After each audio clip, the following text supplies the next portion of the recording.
my friends, welcome back to Garhdo Goes Geek, and in this special little bonus episode I'm going to be revisiting something I covered earlier in Season 3, the War of the Worlds, because recently I attended the War of the Worlds Immersive Experience by Jeff Wayne and Layered Reality that took place in London. A combination of theatre, stage show, music performance and visual theatre. And I thought I'd give a nice little review on the content there and what it adds to the universe of War of the Worlds.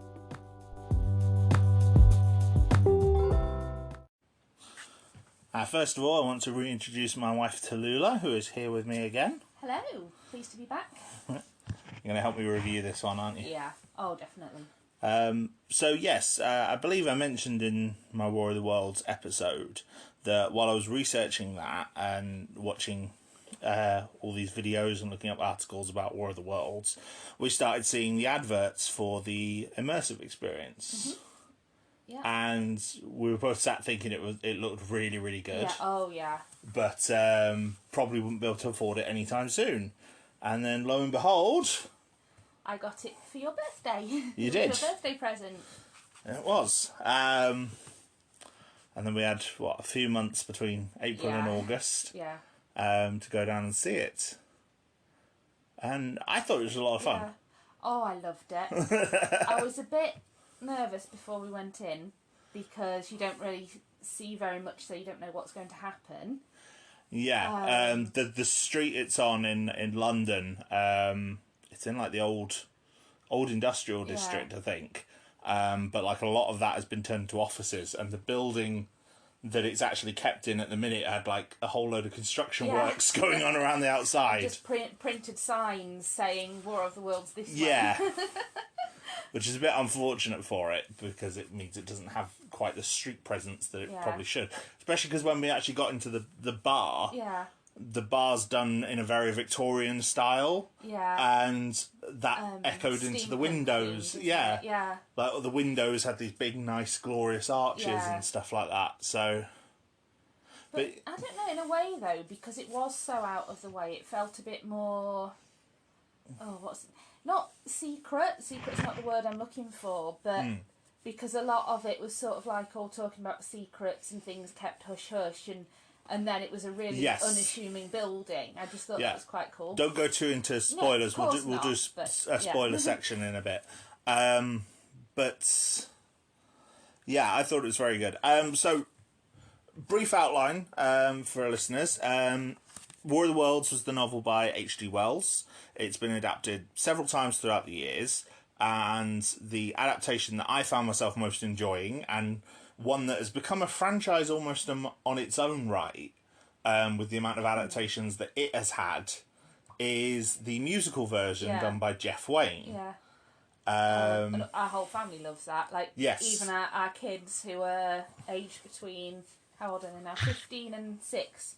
And they all love it as well. Yeah, and it was I think I'd heard it for the first time doing the podcast earlier in the year, and it was the version of War of the Worlds that I think I enjoyed the most as well, in terms of the adaptation, because it essentially was the story just with music. Yeah. Like, it kept the Victorian setting. It did a lot of things that I really enjoyed. And it's a very weird... Like, it feels visual, even though it's music. Yes. It sort of... The music is such that you can picture what's happening. Yes. And, of course, you do have the lovely narration from either Richard Burton or Liam Neeson, depending on which version of the album you're listening to. Then you also have... That's obviously been adapted into a live stage show, which is... halfway between a music concert and a film and like a stage musical. As well. It's very bizarre, very good though. There is a live version of it that was recorded in 2018, which we watched on Sky Arts on Now TV. I definitely recommend it. It's definitely worth a watch. Yeah, I think if you can't go and see it live anytime soon, at least you owe it to watch it live, especially because I think that's the best mix of the music. Yeah. Because the original album is obviously very orchestral and there's rock elements in it, like a lot of progressive rock elements. But then the second album, the Next Generation album, has got a lot of like techno beats and electronic influences. And sometimes in that version they kind of drown it out, despite being good ideas. Distracting. Yeah. But the live show and obviously the immersive experience both use like a remixed version of the music. Yeah. Where you've got like the best of both worlds. And you also get to see Jeff Wayne I was going to say directing then. He doesn't direct, does he? He conducts the orchestra. Yes. And he is just, he's living his so best animated. life. Yes. He's clearly having a ton of fun. And that like makes it really exciting though. Because if you see people enjoying what they're doing, you enjoy it more. Yes. And Jeff Wayne's versions also had a PlayStation 1 game back in the day as well. I didn't know that. Yes. I found out recently that some of the footage used in the stage show for the visual projections on the back is actually cutscenes that they created for the game. Oh. And it's like a strategy game, so you can play as the Martians or play as the humans. Oh, brilliant. Yeah. Oh, with I like did a full not campaign know of about both. That. Yeah. Oh, I love it. It's a great idea. Yeah, I'm going to try and see if I can emulate that at some point, and revisit that. Yeah. I'm not great at strategy games, but I'm willing to give it a go. Which would you be, a Martian or the narrator? I think I'd have to do the humans first, especially if they have the Thunder Child. Yeah, well, yeah. You know? Like, do we get, like, character shifts? Do we get the Thunder Child? But yes, so we're a big fan of the music and everything. This particular show, though, is being done in collaboration with Layered Reality, who are a group that have worked on... they were founded by Andrew McGuinness in 2017, and they had the idea of using all of the latest digital, theatrical and physical techniques to sort of transport you into whatever the show is. And they've done several shows. Their first was Somni in London in March 2018, got widespread praise for all of its innovation, and is now in Digital Catapult's Immersive Hall of Fame. Oh. Which I think is quite cool. And this particular show, the Jeff Wayne War of the Worlds Immersive Experience, which is a hell of a mouthful, has actually won awards itself. Huh. Layered Reality have won... I don't understand why, though. Yeah, Layered Reality themselves have won several awards, but this particular show won the 2020 Thea Award for Innovation, which was described by the Evening Standards as the Oscars of the industry, as well as the award for the Best Innovation from the British Youth Travel Awards in 2019. Huh. Oh, brilliant. Which is pretty cool. Didn't know there was such a thing as Youth Travel Awards. I know, but... yeah. So this is an adaptation of the album to turn it into a stage show. I say stage show. You move through several sets in a small group, don't you? Yeah. And we were encountering several actors along the way. But from when you first walk in, you walk into the bar. And you're greeted by a Martian. Yes, they have like a prop Martian fighting machine above the seating area, and there's like metal tentacles coming out of the wall. It's very impressive. Yeah. And then the whole steampunk aesthetic. Yeah. And they had... Oh, go on, sorry. And I was going to say they've got like for example, the toilets are labelled privies, aren't they? Yes. And just little touches like that. And when you flush them, they make the ooh-la sound. Yeah. From the album. I found out, and then Garhdo had to go and check. He excitedly went running into the toilet. Well, because the toilet I used wasn't working. So Tallulah told me that, yes, they are actually... They do the ooh-la sound, and I was like, really? Yeah. And I had to rush back in and check. Fortunately, there was no one else in there when I flushed like 3 toilets in a row to get a chorus of ooh-la. But yeah, it's just the little details like that, I think, that just sell it and do make it immersive. And the staff are brilliant. I mean, the staff in the main bar so much aren't in character, but a lot of the staff later on are very much in period characters. Yeah. Which we'll come to in a bit. Yeah. But yeah, in terms of how they've adapted it, for those who aren't aware, the War of the Worlds album features, I think it's about 12 tracks altogether. The tracks are Eve of the War, Horse or Common and the Heat Ray, the Artillerymen and the Fighting Machines, Forever Autumn, and Thunderchild, and they make up the first part of the album, which is The Coming of the Martians. And then the second part of the album is Earth Under the Martians, which starts with The Red Weed, then has The Spirit of Man, Red Weed Part 2, which also serves as like an epilogue to Spirit of Man. It's kind of an extended sequence, isn't it?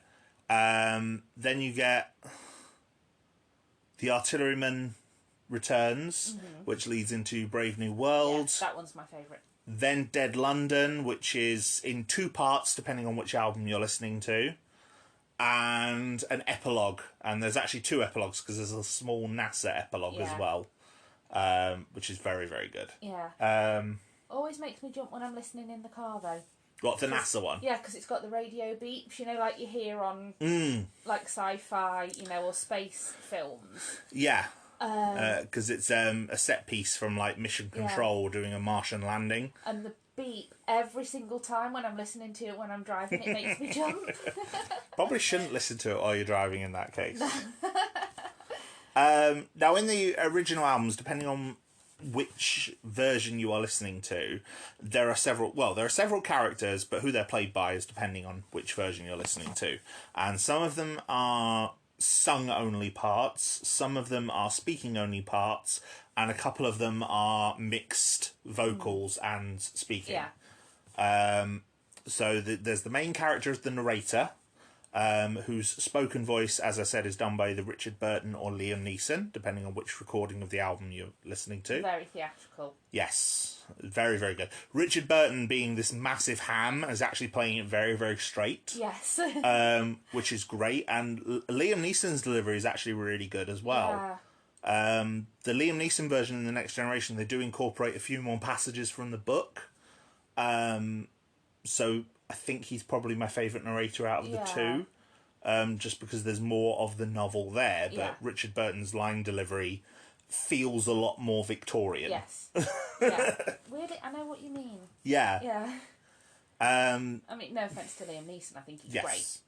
The sung thoughts of the narrator are present in the songs Eve of the War, Forever Autumn, and Dead London. And they are done by Justin Hayward in the original and Gary Barlow in the new recording. I'm not a particular fan of Gary Barlow's version. No. Although his released video for Forever Autumn was quite good. Yeah. Which features Liam Neeson and Anne-Marie Wayne in the video, playing the journalist's fiancée Carrie. And it's quite a nice romantic video. I might have to look that up, actually. Yeah. Because I like Forever Autumn. Yeah, Forever Autumn is a very much... I think it was the only song that was written before Jeff Wayne came in. Which I think you can tell. Yes. But at the same time, I don't mind because I liked Forever Autumn anyway. Before, I didn't even know it was part of War of the Worlds until you played it for me. Yes. Oh, and in the stage version, it's Marty Pello, isn't it? Is the song? It is in the 2018 recording, yes, and he's very good. Yeah. Then there's the other characters now. The Artilleryman is the main recurring character. He's done by David Essex in the original, I want to say. And Ricky Wilson of the Kaiser Chiefs in the modern version, who is not great on the album, but he also reprises the role in the stage show, and he's very good in that. Very good. I mean, I don't know anything about recording, but I think it's because he can perform it, because it's live. See, I was thinking... my issue isn't with his singing vocals, my issue is with his spoken vocals. He's not a great actor. No. But on the stage show, he seems to be more confident, and I think it's because he's got an audience to react to. Well, yeah. So, yeah. If you're used to performing, and you've got something to play off, and you've got somebody else there to play off, I mean, voice acting is a different discipline anyway. I think I've spoken about that on the podcast before. There's plenty of actors who are great actors and have given terrible voice acting performances. Yeah. There are long lists. Yeah. For any gamers out there, look at Fallout New Vegas, where you've got Matthew Perry playing the main antagonist, and they hired him because they like Chandler and Friends. Yeah. And his vocal delivery is so flat. Yeah. And it's like, that game's a classic, but he's the worst thing about it. Despite the bugs. Again, there's no live audience there. Yeah. Because Friends was filmed before a live audience. Yeah, and there was no other actors to play off of when you're in the booth on your own. It's one of those, there are a whole load of strides they're taking to improve voice acting, but that's a discussion for another time. We'll have to add that to the list. If you want us to do that as a podcast, please let us know. Oh, you're doing my job for me. I love it. What would you do without? Right. So then the other main characters, I mean, the artilleryman is the only one apart from the narrator who appears in both the first and second half of the album. The other one from the first half of the album is the Voice of Humanity, who is Chris Thompson in the original recording. I've forgotten who it is in the modern recording, and that's really bad. You keep talking, I'll look it up. I want to say Alex Clare. I'll look up. You keep talking. From Jet Black. Will Stapleton from Jet Black, apparently. We've just looked it up. Yes. Like I say, what would you do without me? Yeah, Alex Clare must be the person who does it in the live show then. Oh, I liked him, though. He was very good. Yeah. Man looks like a lion. Yeah. And he comes out with a cane and he's like gesturing and getting the crowd. That's fantastic. The Voice of Humanity is essentially the sung thoughts of the humans watching Thunderchild's battle, and it's one of the major points of the whole show. Yeah. I should mention we're doing spoilers for the musical and the book. We'll cover the immersive experience in its own spoiler section because it does have its own things that we kind of need to discuss as plot points in terms of how they adapt it and stuff like that. But if you don't want to listen to that, that's in its own section. Yes. But for the minute, we're discussing the album, so. I'm guessing a lot of people who've seen heard your other War of the Worlds podcast will be listening to this. So yes, I can't remember if I went in as much detail as this on that, because I might have done. Apologies if I have. But unless you've come straight from that podcast to this one, I shouldn't be repeating too much. And then you get the other characters who appear in Act 2, which is mainly, you get the return of the artilleryman, and then apart from the NASA in the epilogue, the other main characters are the parson Nathaniel and his wife Beth. Yeah. And in the first one, in the original recording, 1978, the parson is played fantastically by Phil Lynott. Yes. Who is brilliant at it. He does it very, very well at the spoken parts as well. Yeah. He's got definite shades of one of the charismatic preachers that you get in the big American mega churches. Yeah, which seems a bit bizarre for Victorian London, but still. It works. And then his wife is played by Julie Covington, who has this very melodic, very beautiful, quite gentle voice in times. Yeah. And then in the modern recording, the parson is done by Maverick Sabre. I'm not sure what band he's from, but I think that's an awesome freaking name. And his voice is incredible. He does have a very, very good voice. Yeah. And Beth is voiced by Joss Stone, who has a very, very powerful voice for the sung parts, but I don't think she's as good for the for the spoken parts. Although she does for the sung part, she's got a beautiful voice. She does. So but she does come in a lot stronger than Julie Covington did. And I think that's the thing. Like, she comes in strong during the spoken parts, so there's nowhere for her to go. Yes. She can't escalate as Nathaniel. Are you giggling at my... Yeah. Well, I was just reminded that we were discussing all of this while listening to War of the Worlds, while travelling to London. You know, we listened to the album, both albums, in fact. And took us a long time It did take us a while to drive to London. But we listened to both albums to discuss which was our favourite and which of the performances were our favourite. Although in the live show, the 2018 show, the Parsons played by Jason Donovan, and he is brilliant. Yeah. Absolutely brilliant. Because obviously Jason Donovan is an actor as well. Yeah. And I think he acts it fantastically. He acts it like a man who is losing his mind. Yeah. Which in that situation you would be, wouldn't you? Well, yeah, I mean, that's the whole point of the song Spirit of Man, is that the parson is losing his marbles. And I've forgotten the name of the woman who plays him in the live show, but she, again, also comes in very, very strong, very stage school. Yeah. Which works for the live performance to an extent, but... I think it works to a live performance because she's got a live orchestra that she's got to overpower. Yes. So she can't be sweet and softly spoken because she won't be heard. Yeah, because no one's going to lower the pitch of the music to get the vocal across.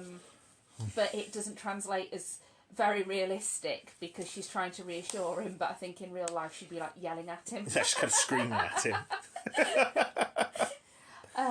Also, I must just give, for the live show, give props to the makeup.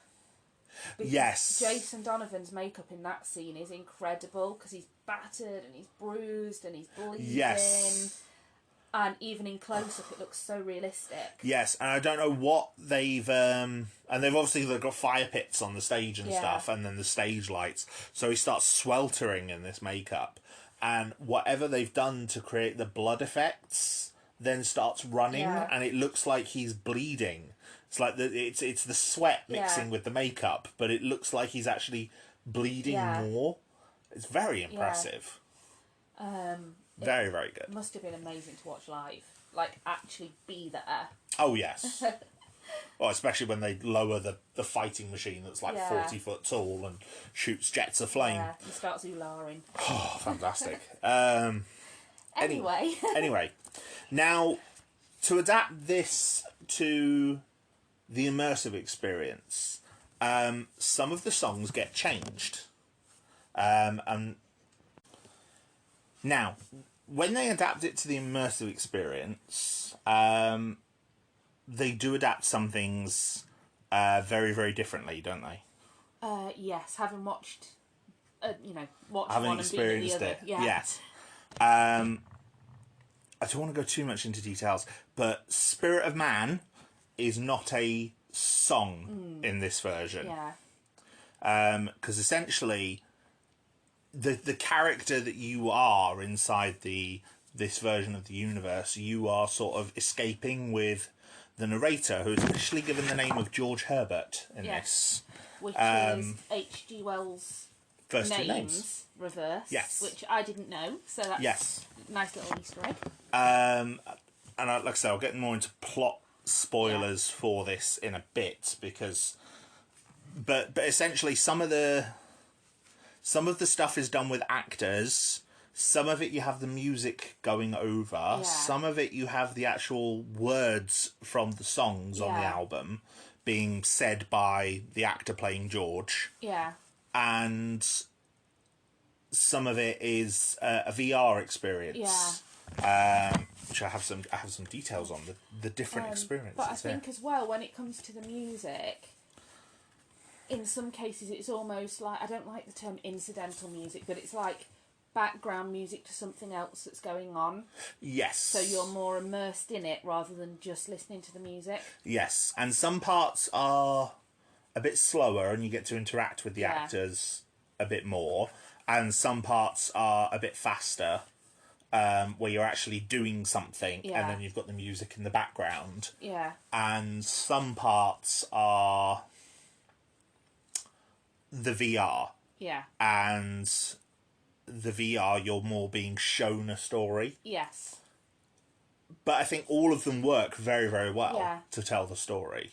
And I think each one is been chosen perfectly to suit that particular moment. And I will say some bits are edited as well, like some of the earlier songs on the album, like Horsel Common and The Heat Ray, are trimmed down. Yeah. Because on the album, that's like a 12-minute song. Yeah. I think it does very well at setting the pace, and it reflects a lot of the early part of the book, which is quite slower. Yeah.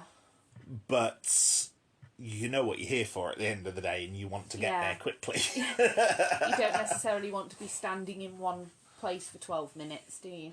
No. But I mean, we'll cover that in a minute, because I think they adapt it very, very well.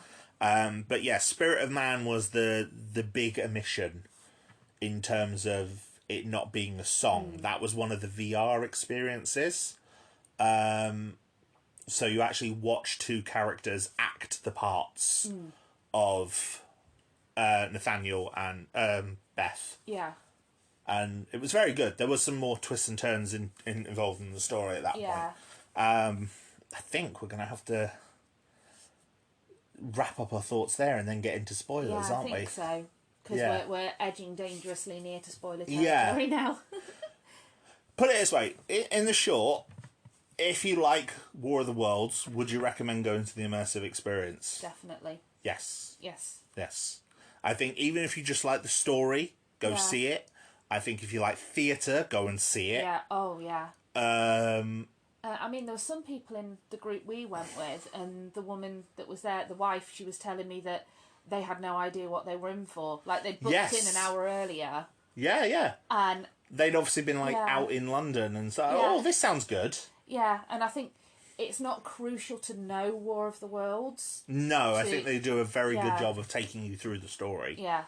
And it's like, you might appreciate it on different levels. I sound like a film critic. Might appreciate it on different levels if you know the story, or if you know the soundtrack, or even if to a certain extent you know the Orson Welles story. Yeah, or any previous. Even if I think even if all you'd seen of War of the Worlds was the 2005 film, you'd still appreciate this on a different level. But I think than someone going in blind. You don't need to know it in order to appreciate it, is what I'm trying to say. Yeah. And it's very good. So, yeah. Would you go again, having been? Yes, I would actually. I think I would as well. Because I think the elements of the live action mean that you are going to get a slightly different experience. And I'd like to go with other people. As much as I love you. Yeah. There's other people I love. I want to take them. I'd say it'd be a fun one if you've got an extrovert in your group. Yes. Yeah, I think if you are a bit more introverted, you can sort of hide in the back, because you do go around in a group, so you're all right. But yeah, I think we'll have to discuss the spoilers and how they adapt it. Yes. So. This is your final spoiler warning. Yep. Okay, so this is set, the stage show is set, the immersive experience is set in sort of an alternate history type thing. It's 1904. It's 6 years, I think they said, after the Martian invasion. Yeah, I think so. So 1898 for the Martian invasion. And or it might even be 10 years. I think they might have said it was 10 years. I can't remember. I can't remember. There's a lot happened. Anyway, it's some short period of time after the Martian invasion, and we find out quite early on from the first character we meet, who is kind of what do you call it in the theatre? The person who kind of ushers you in and introduces you to the story. I know it's like an MC, but it's not. There is like a special theatre word, and I can't remember what it is. I can't remember. And I used to do theatre, and I can't remember. If anyone knows, please tell us. He makes me think a bit of like a circus barker. He was a bit like that, wasn't he? And he had like glitter on his face and a waistcoat, and there were two of them. There was one at the beginning, one at the end, and they actually did have character names. Grimaldi was the first one that we encountered on the way in, and Funk. Oh. Fanque is the one we understood, is the one we met last. Yeah. Now, essentially, they were introducing you to the story and taking you... Yeah. They were your introduction to everything. Yeah. And they said that within the universe, basically, the British Empire has taken credit for the defeat of the Martians. Yeah. Which I thought was great and is totally something that the British Empire would have done. No, yes. Yes. Queen Victoria's British Empire, height of its power, yes. Yes, we defeated the Martians, yes. What do you think we did? Sneeze on them? No. We used guns. Might of our amazing arrows army. Against the lightning. Yeah, bows and arrows against the lightning. That's a reference to the stage show. But yes, so the in-universe explanation for the immersive experience is we are being shown the events that actually happened by the now married George and Carrie Herbert. Yes. Which I liked. Yeah, I like that they were married and still together. That's quite sweet. Yeah. But I also like that Carrie had more of like an active role in it. Yeah, like she got to deliver some of the lines from Eve of the War. Yeah. Like we get introduced to... There's 4 members of the digital cast. I'll get to the live action cast in a minute. Yeah. But there's 4 members of digital only cast, which is Tom Brittany as George Herbert, Anna Marie Wayne as Carrie Herbert, Carrie Hope Fletcher as Beth, and David Burnett as Parson Nathaniel. And then obviously musically, the musical voices they have chosen are Ricky Wilson as the artilleryman.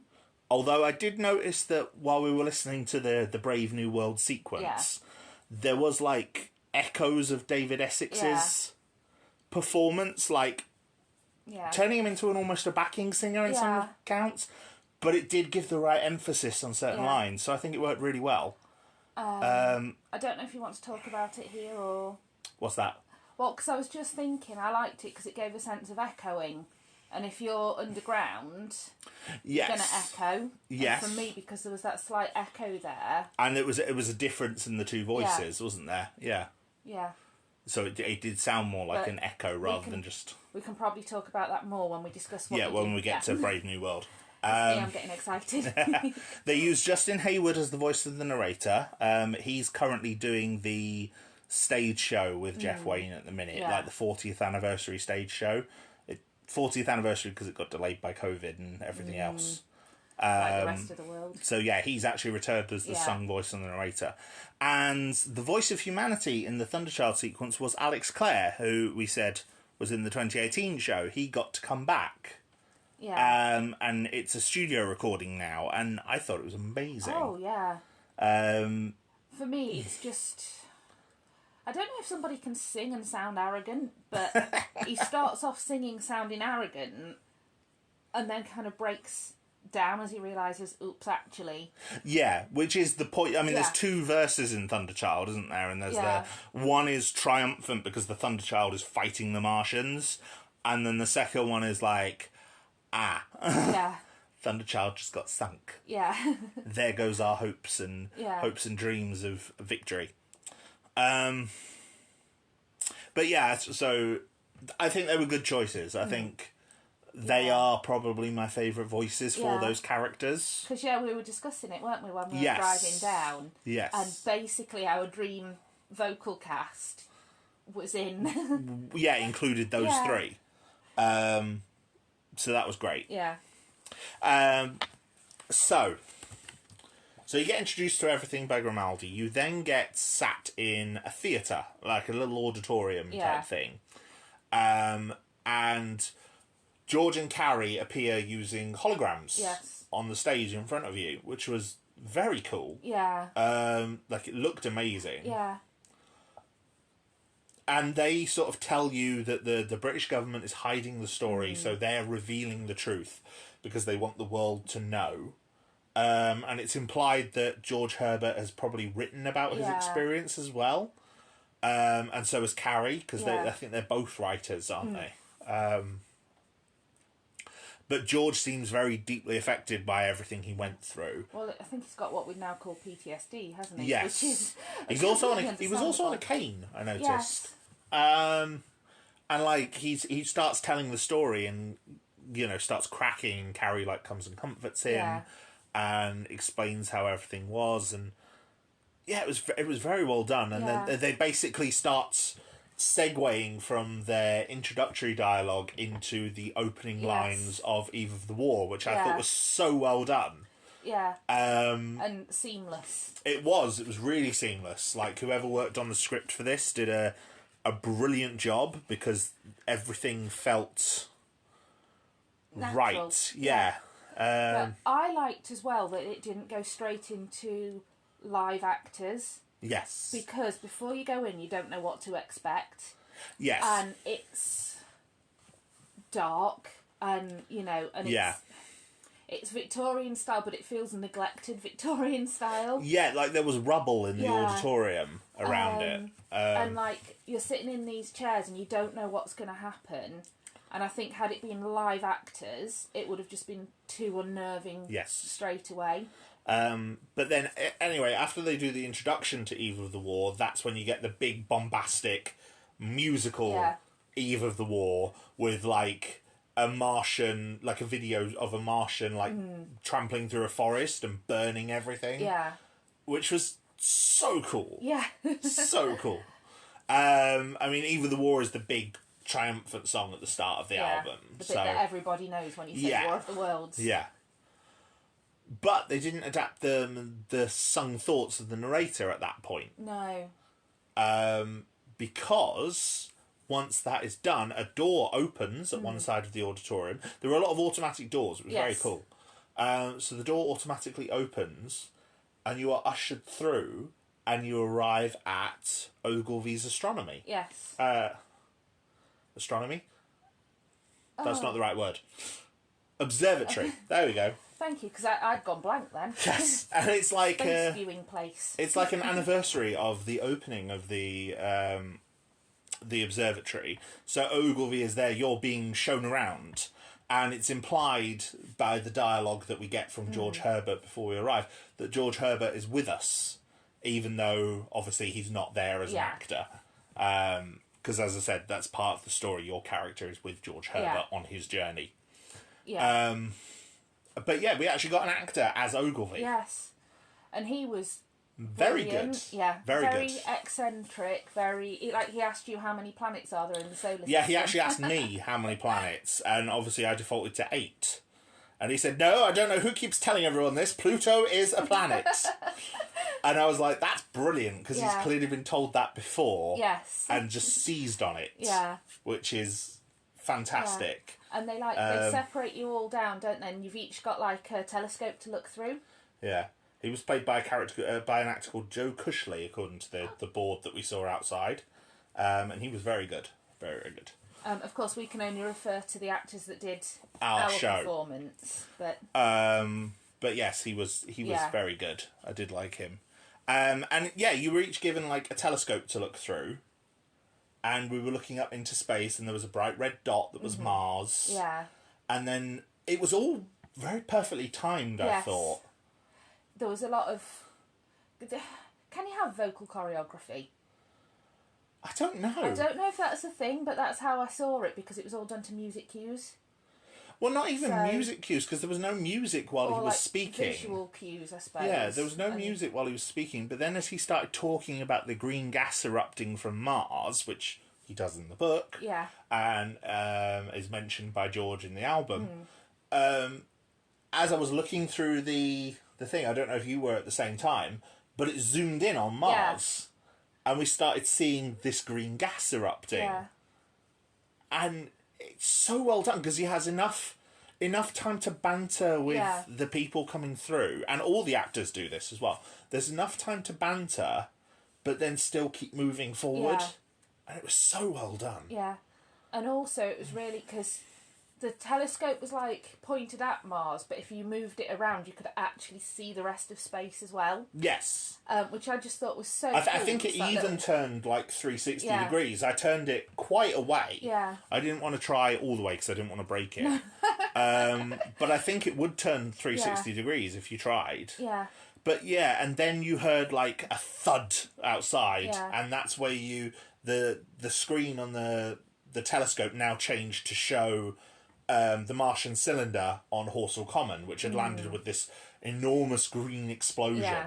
And Ogilvy was like, "Oh, what was that?" Now runs outside the door. And he used the line, "The chances of anything coming from Mars are a million to Are one." a million to one. Which is why you don't hear the sung thoughts, because Ogilvy says that line himself. I got excited. I was like, I understood that reference. Yes. But as he was talking and as the thing landed, you started to hear elements of the music from Horsell Common and the Heat Ray. And you started to watch the Martian cylinder unscrewing. Yeah. Then Ogilvy came running back into the room and was like, "Everyone, you must come and look." Yeah. And he took us outside, quote unquote outside. Yeah. And we were on Horsell Common, and there was the Martian cylinder in front of us. And by this point, the lid had fallen off. Yeah. Like, the lid falls off in the little screens that we were watching just before he beckons us through. And then a light started searching, didn't it, as he went up to sort of approach it. Yeah. And then we got the narration from... There was a bit of narration from George, wasn't there? Yes. Yeah, I think so. And There's then... a lot to remember. And then the Heat Ray sound and the Heat Ray guitar sound from the album. And it kind of set fire to the ground. There was a fire pit in the ground. There was pyrotechnics, wasn't there? There's a fire pit in the ground. And one of the people in our group, bless her, she jumped out her skin, didn't she? Yes. Because the build-up's so ominous and the music's so ominous that you find yourself, like, leaning in. And then there's this massive flash. And then, of course, this light for the Heat Ray pans towards Ogilvy. And then there's a bright flash, and all of a sudden the actor playing Ogilvy is gone, and there's a holographic display of a man burning. Yeah. And it was instantaneous. I don't know if he just jumped back from somewhere. I knew it was coming, so I looked. Yeah.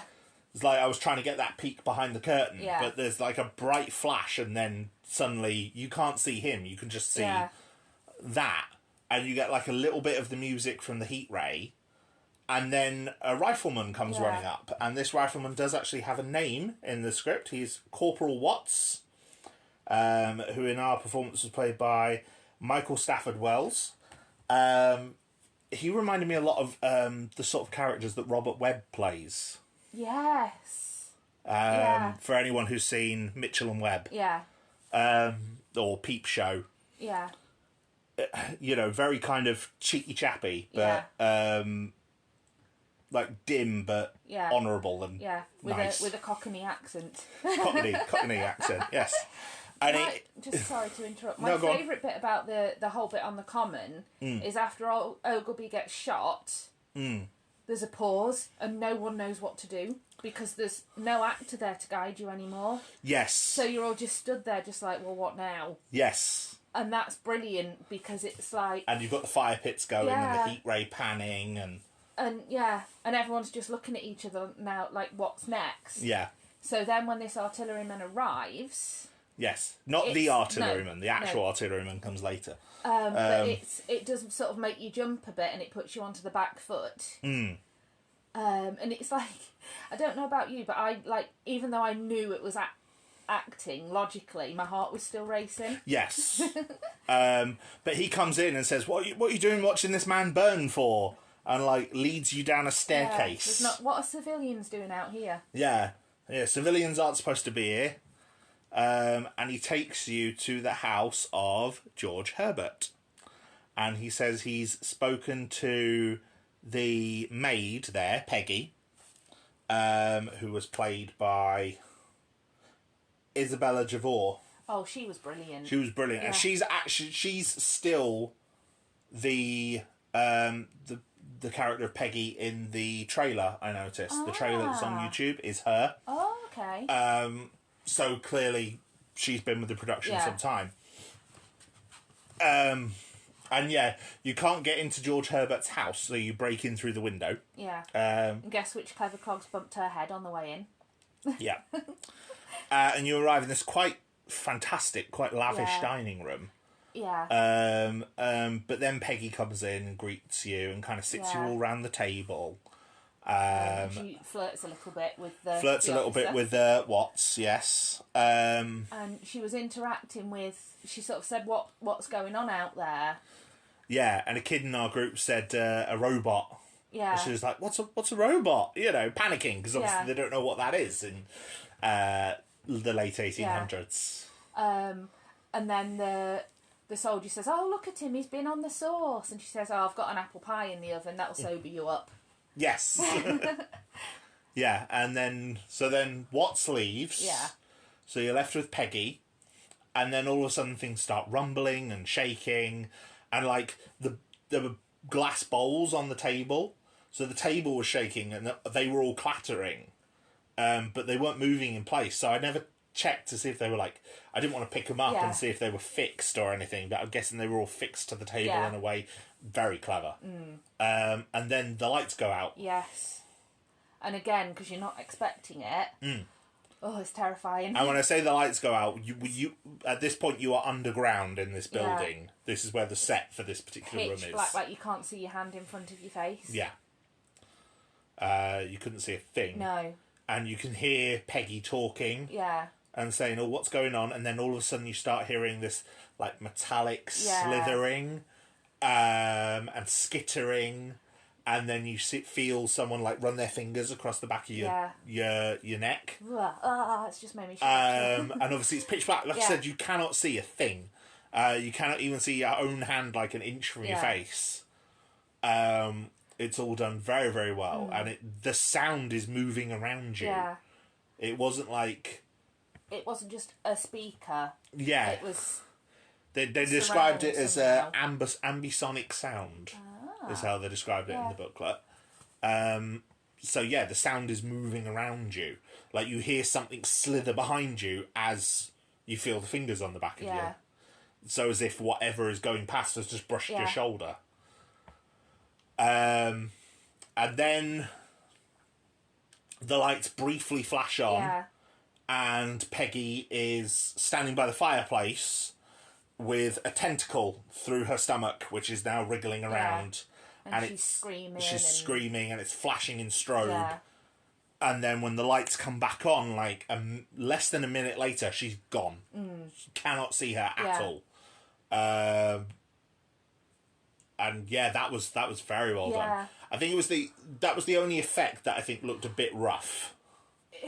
Yeah, I think it's one of those. It was believable because you were immersed in it. Yes. But when you take a step back, it's like, well, I think I know how they did that. Yeah. But then she just disappeared. Yeah, and there was no obvious doors in this room apart from the actual entrance and exit door where Peggy comes in. Yeah. So there's no other obvious doors. So it literally looks like a tentacle has come down the chimney, grabbed her, and taken her up through it. Yeah.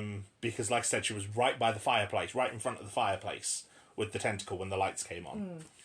Absolutely fantastic. Yeah. Oh, yeah. And again, it's that moment afterwards where you're just on your own, and it's really quite unnerving after a while to be like, well, do we move? Do we stay? It's only for a few seconds that you're left unattended for, but it feels like an eternity because you're all of a sudden you're like, what do we do now? And then you hear shouting from the voice outside, and the door bursts open, and it's the artilleryman. Yeah. I looked on the actors board. There are 2 people playing the artilleryman. All the other characters I mentioned so far, there was just one actor. The artilleryman, presumably because of how in depth the role is, there are actually 2. Yeah. And the actor we had was Mark Yeats. And he looked the part. He had actual black eye but he also had. I was thinking even just his facial hair. He had very Victorian facial hair. Yeah, he actually did remind me of Ricky Wilson from the live show. A little bit, yeah. With the blue jacket as well, and the big he's got a proper prop rifle. Yeah. And the artilleryman did have a name. He did introduce himself. I know it began with an R, but I can't remember what it was. Ronald, Reginald, something like that. I can't remember, sorry. Roland. That was it, Roland. Well done. Began with an R, end with a D. Roland. I'm very impressed. I can barely remember our children's names. I've got a knack for useless information. That's why I do this podcast. And he takes you to the next room when you sort of explain what's happened and how you were on the common and then you were with the housekeeper and now she's gone. And he says to you that George Herbert is ahead of you and he came back to find the housekeeper, Peggy. And he's got a map, and the map has got bloodstains on it as well, which I thought was a nice touch. And he gestures, he's like, this is where we are now, and we need to get here. We need to get here, north of London. That's where my regiment are. Yeah. And they'll keep us safe. And then he leads you out of the house, and you come into trench. You go into a barracks? You come into, like, trenches, don't you? It's kind of... you are getting interspersed throughout all of this, I should say, bits of George Herbert's narration from the album. Yeah. So when you flee down the stairs with Corporal Watts earlier on, you get the bit from George Herbert in Horsell Common and the Heat Ray where he says, I felt as if I was being toyed with. Yes. You know, as if he was being chased. Yeah.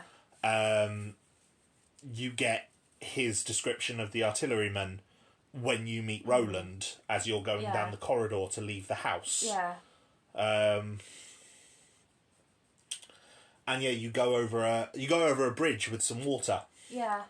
And that's implied to be that's where you get part of the story from where he's fleeing the fighting machines.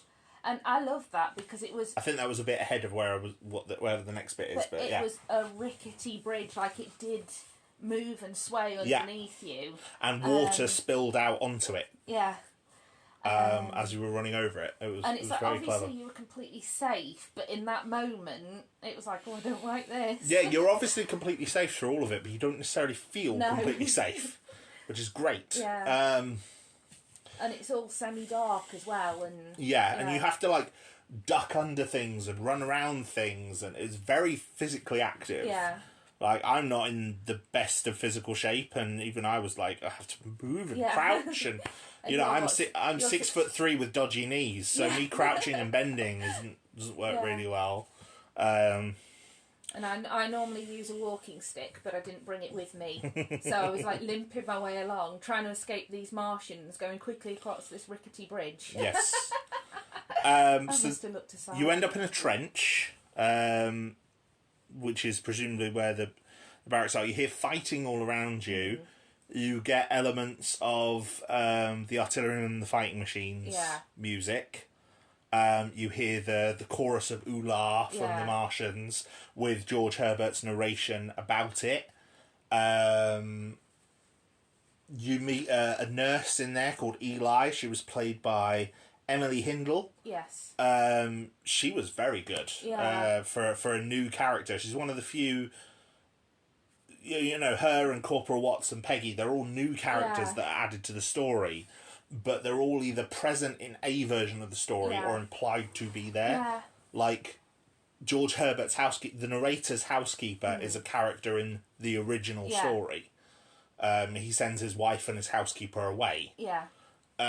So it's all and then they're described as soldiers being on the common before the heat ray attacks. So it's all stuff that feels real. And obviously, you know, you're in the trenches with the artilleryman, it makes sense that there's a nurse there. And you go in and he says, put your back to the wall, and I'm like, you don't have to tell me twice. Yeah. And the nurse as well, I don't know if the actress was Irish, but the character was. The character was, or at least she portrayed her that way, which is why there was another lady later on with an Irish accent, so I'm inclined to believe that there might have been a couple of actual Irish characters, or just a couple of young Irish women who worked there and happen to be playing those roles. I don't know. But yes, she runs ahead of you, and you hear her get shot And then the artilleryman, Roland's, like, shouting out, like, no, ceasefire, civilians! Yeah. But you hear her get shot and you hear her screaming. That's when we ran over the bridge. Okay, I'm with Yes, you now. I remember now. That's when we ran over the bridge. We arrived in a kitchen in a small house, and all of a sudden there was blood everywhere. Yes. And Eli's lying on, like, a sack of potatoes, clutching her belly with, like, a wound. Yeah, and she asked, do any of you know how to sew a wound up? And one of the people in our party, like, the visitors that were going around, was actually a doctor. Yes. I nearly volunteered to cross-stitch it. I said, I can embroider a pattern around it. But yeah, she tells you, you know, there's boats ahead. You know, get the boats out of London. And she's like, have you got any money? Because you won't get anywhere if you haven't got any money. Like, she gave one of our party, like, a big wad of notes to take with her. And says, you know, this house is the Goodwin's house. Yeah. So, your name's Goodwin now. If anyone asks, your name's... Yeah, your name's Goodwin. So then we got down to the ferry, the boats, and there was a big burly gentleman called Perry, who was played by Sean Rees. Yeah. And he was he was in charge of the boats. Yeah. And he said, "What's your name?" And someone remembered it was Goodwin. Yes. And he's like, "Oh, I've been waiting for you, Goodwins, all day. Come on, get in here." Yeah. And then you get on the boat and he says, "How's Uncle Charlie?" Yes. And someone said he's fine. And then what was his name? Perry. Perry. He was like, "You're not Goodwins, are you? Because Uncle Charlie's dead." Yeah, he's been dead 5 years. And he says, "Yeah, you're not the Goodwins. If there's nothing I can't abide, it's... you know, unlawful folk on my boats." So then the woman who'd been passed the money passed him that. Yeah. And he was like, "But you all look like upstanding people. It's absolutely fine." And this was the first VR experience as well. Yeah. So you're in these boats, which are obviously motion controlled and all sorts of stuff, because there was motion going. Yeah. Oh my And goodness! water spray and wind. They were and rocking. all I sorts was clinging of stuff. on for dear life at some moments because it felt like they were rocking, and the VR was that good and that immersive. Yeah, so this is where you get your first VR experience, and you put the headsets on, and they're big clunky things. Yeah. But you put the headsets on, and all of a sudden you are a character on the boat. The boat is being steered by George and another young Irish woman. Yeah. This one was actually a character in the story. And it's really weird. Yeah. Because it's like, obviously we were sitting next to each other. Yes. But every time I looked round, you were this VR person. Victorian gentleman. So really were you. Yeah. You were. I was a bloke. You were a bloke, yeah, with a handlebar moustache. Oh, do I look good with a moustache? I wouldn't grow one out. Oh. Back to the lady shave. So yeah, and this was the first big VR sequence, and it was Forever Autumn and Thunderchild together. And you start sort of on your boat sailing down the Thames. Yeah, and it's tranquil. With Forever Autumn playing.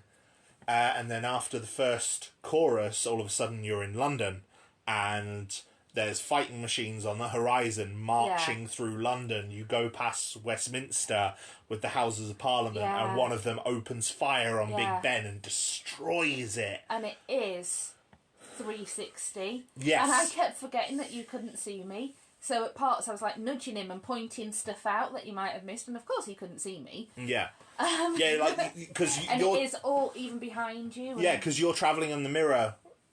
On the river down Westminster, so there is fighting machines on both banks of the river, and you can look and see them, and you can see what you got past. Yes, and you got the narration of George Herbert saying the lines from Forever Autumn about it being the rout of mankind, the rout of civilization, the massacre of mankind, which is civilization fantastic only line. exists in London.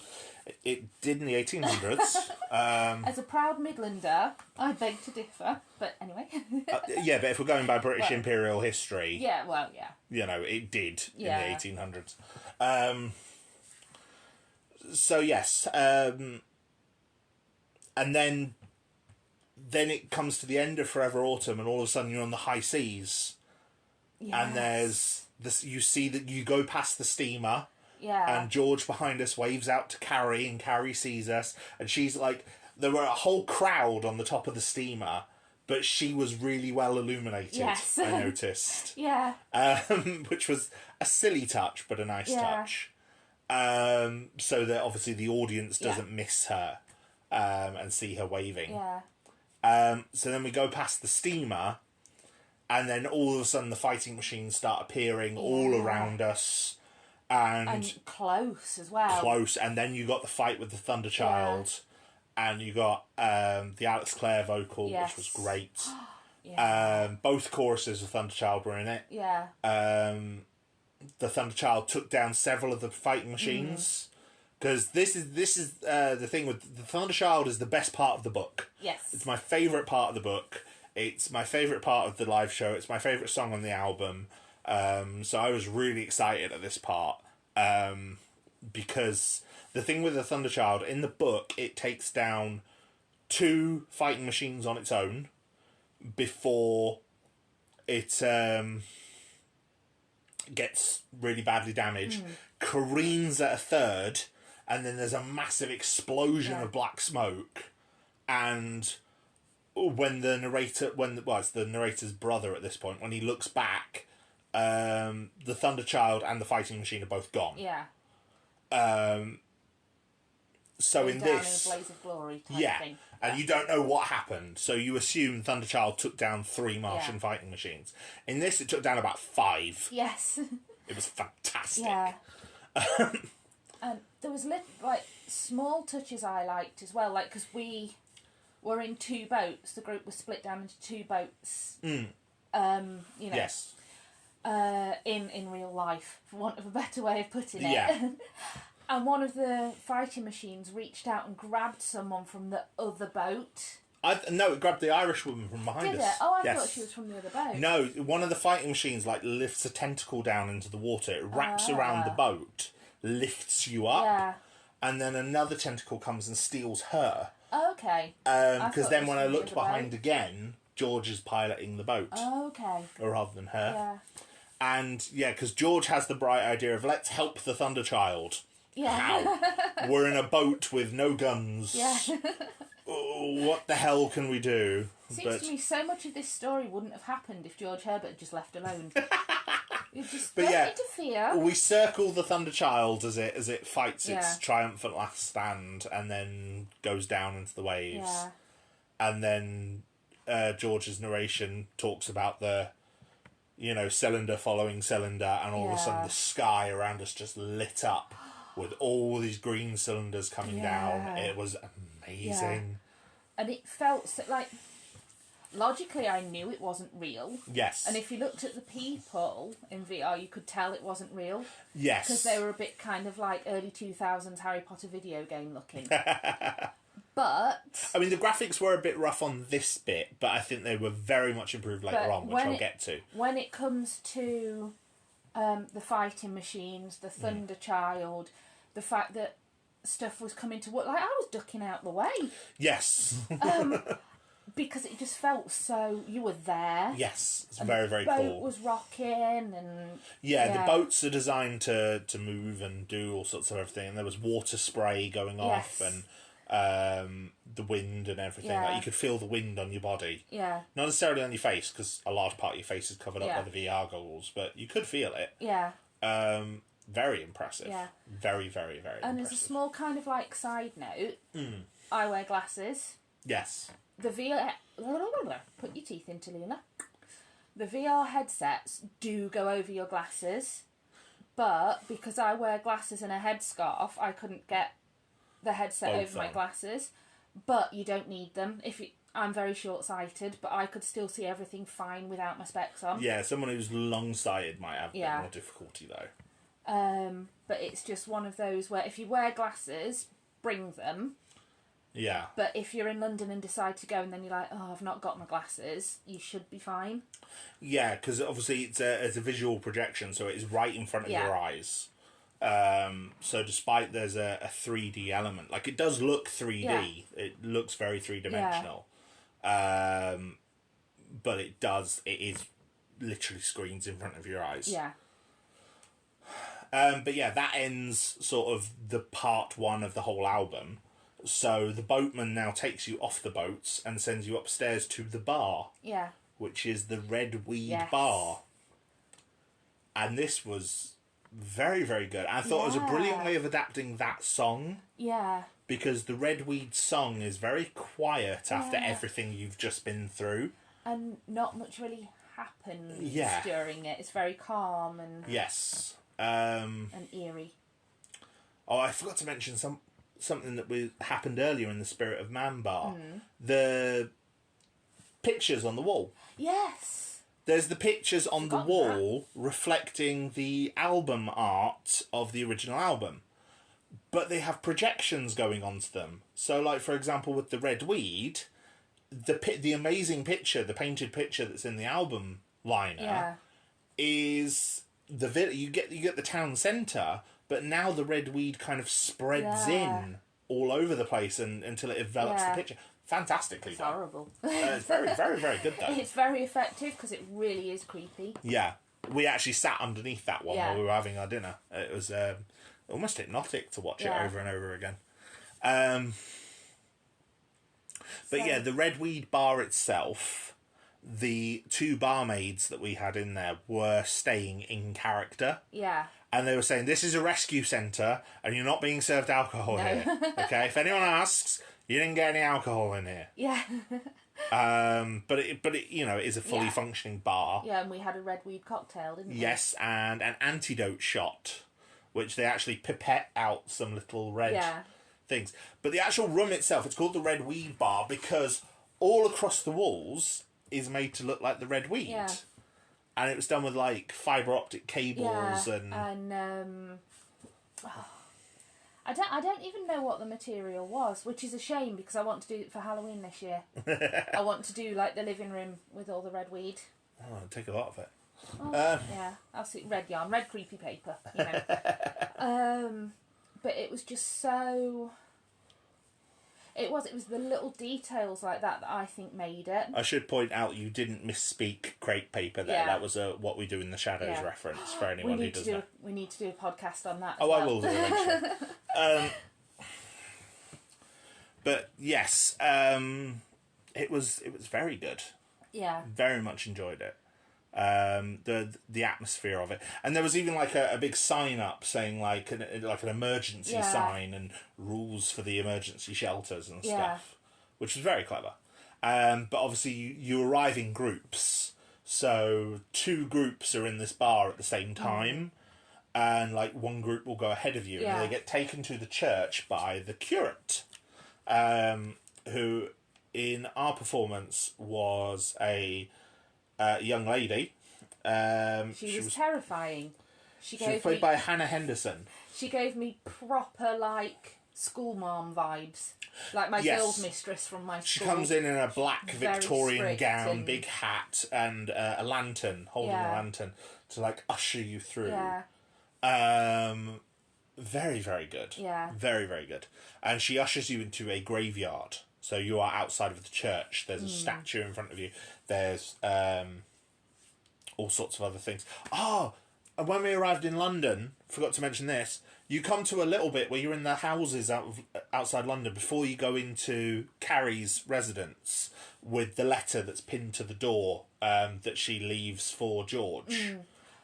I can't believe I forgot that. Yeah, and there were letters pinned all over. Like, and there was handwritten letters, pen and parchment, like of people saying we've had to leave London. If you read this, get out. There was one that was a kid's letter to Santa. A kid's letter to Santa. Which is heartbreaking. Yes, although slightly anachronistic, because would someone in the Victorian era have called Father Christmas Santa as opposed to St Nicholas? But picky. Either way, that's the only real anachronism I could find, though. Yeah. To be honest, except for the VR headsets, but that's kind of explained as the miracle of modern science post-Martian invasion. But yes, the curate leads you through into the confession booth. And this is where you got the brilliant adaptation of The Spirit of Man. And this was so unnerving because you were split up for the first time. Yes. You each went into your own confession booth and the door like slammed shut behind you. Yes, these automatic doors that just slam. And that was really quite scary. But yeah, you put the headset on and then all of a sudden the curator's next... not the curator, the Parson Nathaniel is next to you. And the facial animation for him was brilliant. Yeah. It was just perfectly motion captured from what had no doubt been the actor's original performance. Yeah. And he starts talking and taking confession, but then starts accusing you of wickedness and how you're a devil. And we'd just come from the bar that apparently, you know, air quotes, didn't serve alcohol. And I was like, how did you know? Yeah, and he starts talking about... you know, alcohol and hedonism and all sorts of wickedness that's beset upon humanity. Oh, it was fantastically done. And it felt like he was right up in your face as well. Yeah, even though he was separated by the confessional booth. Yeah. But then he's glaring at you, he's gritting teeth, he's snarling at you. And then you hear Beth calling for him. And you hear Beth going, Nathaniel! And then the curtain in front of you opens, the parson leaves the confession booth, and you see in this big, lovely cathedral church, very, very Catholic church, stained glass windows and all sorts. And they basically have a fight. Yeah. Where they are enacting the lines of Spirit of Man. Yeah, and it is lifted straight from the... Yes. From the song, more or less, isn't it? Where she's saying pretty much, some things worth living and trying for. Yeah, and it was so good. Yeah. But then like he's thrashing, he's going mad, and he knocks the candelabra over, and it starts causing a fire, and then all of a sudden you hear the Martian fighting machines outside. Yeah. And then a tentacle smashes through the window in front of you, and I think it grabbed the parson, didn't it? Or grabbed Beth. Grab Beth, as in the original story, where Beth dies. And then I think, like, she was killed. The parson was like, did his whole... Why would the devil take one of his own? And then it comes and snatches the box that you're in. And then it fades to black. And now you're in a Martian ship. But also, during that bit, there was, like, some sort of effect that actually grabbed you. Like, it was grabbing my hand, because I'd got my hands to steady myself, because it's a bit dizzying with the VR headset on. Yes. And there was something that was, like, grabbing my fingers. Oh, yeah, something tried to grab me through the window at some point, so I stepped back, and then I knocked the doors open behind me, and then someone came and closed them again. You didn't tell me that. It was the only slight bit of immersion breaking that we had. But what I thought was really good as well is that I think, from what I could hear going on around me, the grabs were timed so it would grab everyone separately, because I could hear people like yelping from the other boxes. Yes, well, this is while you were in the Martian machine. Was it? Oh, okay. Yes, because you're in the... Well, I mean, there was something happened earlier on, I can't remember what. But yeah, you're in the Martian machine, and you see the interior of a Martian machine. I think there was a Martian in front of us, and there's like pistons going and all sorts of bits. And George is describing about how we're inside the Martian machine. There were cells either side of us, and these tentacles would reach out and grab people. And one does try and come into your booth at one point, and that's where you start hearing screams. And you start hearing people jump around you as the tentacles are like grabbing people from either side of you. So clever. Yeah. It was a repetitive bit of animation. Yeah. Like the animation was on a loop, I noticed, for this bit, but I didn't notice. I was really the tentacles were going to the same place. Oh, okay. But that's the thing, you were drawn into it, and it was very atmospheric, and it didn't overstay its welcome, I don't think. And I think it was done so that you could get a good scare out of everyone. Yeah. Before you progressed further. And it was so... Because obviously in the book you don't see inside a Martian, do you? Like, you're not caught inside a Martian. No. So you don't see inside it. Or inside one of the fighting machines, because I know you see the actual, like, creature, don't you? Because it gleams like wet leather with a slathery mouth. But you don't see inside the fighting machine. Not to the same extent, no. I think you do in the live show. But it's so, I don't know, well thought out. It's like, how can we immerse this person in a fighting machine without actually moving them? Yes. And I thought that was so clever. And the fact that you could hear screams all around you and people jumping, and then you saw tentacles dragging people, and it felt like they've grabbed my, the other people in my group. And like you said, with it being the first time that we are truly alone as well. And like when you go into this confession booth, originally, it's two sides of the room. So there was like 6, because there's enough space for 12 in each party, I think. So there's two rows of 6. So some people were on like the other side of the room to us as well, so we were even more separated. Yeah. So now you're getting screams not just to the left and the right of you, but behind you as well. Very clever. Yeah. Screams and yells and swear words depending on the person. Yeah. But yeah, then it fades to black again, and then all of a sudden your cell in the Martian ship opens, and there's George in front of you, and he's like, "It's you! I wasn't expecting to see you." And he says, "Come this way. I've rescued some others. We're going to escape." Yeah. And then that's when someone comes into the room and says, "Quickly, take off your helmets. Yeah. Take off your helmets. Come with me." And there's 2 people, one for each side. Yeah. Only one of them's credited on the board. Yeah. I believe it's this gentleman. Anyway, Owl the Doctor, who was played by Aaron Kehoe. And he was quite good, but he had his sister with him as well, who didn't get named, I don't think. No, he just referred to her as my sister. Yes, and they lead you to a metal... now you come out of the confession booth the opposite way to where you went in, and you're inside something that's styled to look like the inside of the Martian ship.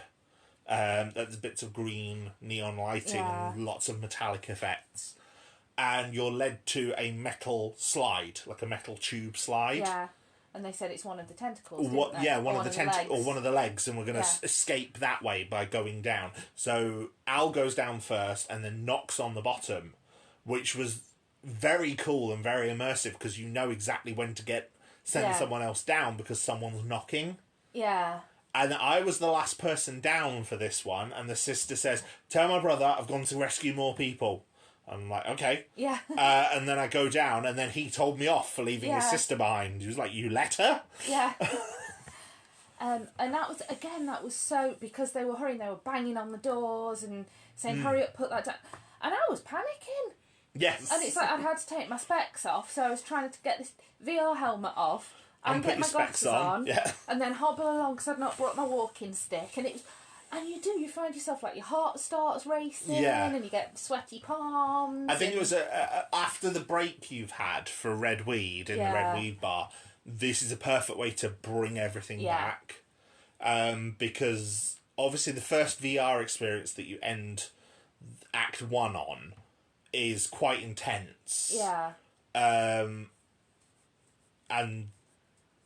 Spirit of Man is this very involved, very dramatic song that leads into Brave New World, which again is a very big, very dramatic song.